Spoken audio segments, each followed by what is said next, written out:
So now we're going to talk about spinal cord segments. And the spinal cord is depicted here, divided in half, right and left.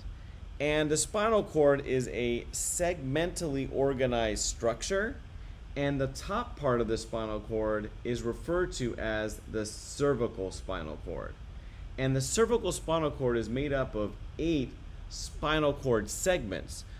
And the labeling would be C1 for cervical 1 to C8, cervical 8 spinal cord segment.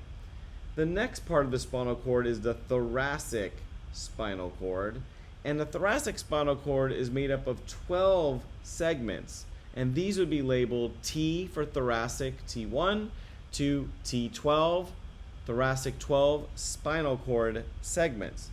Then we have a part of the spinal cord down here called the lumbar spinal cord. And the lumbar spinal cord has 5 segments. Again, L for lumbar, L1 to L5 spinal cord segment. Then finally we have the sacral spinal cord, and the sacral spinal cord is made up also of 5 segments. And you notice also that the sacral spinal cord ends in this cone-like structure. That's called the conus medullaris. That's the terminal end of the spinal cord.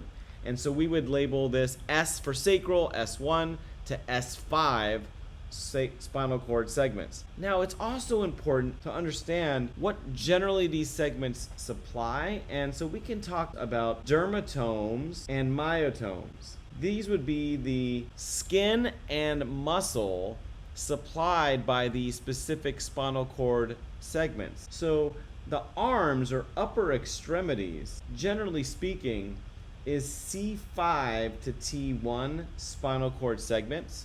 The chest or thorax is about T2 to T12.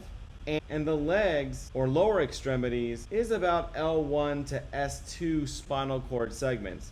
If you're wondering about the other segments of the spinal cord like C2, C3, or C4, those would be the back of the head, the neck, the shoulder, and the lower part of the sacral spinal cord would be the perianal region.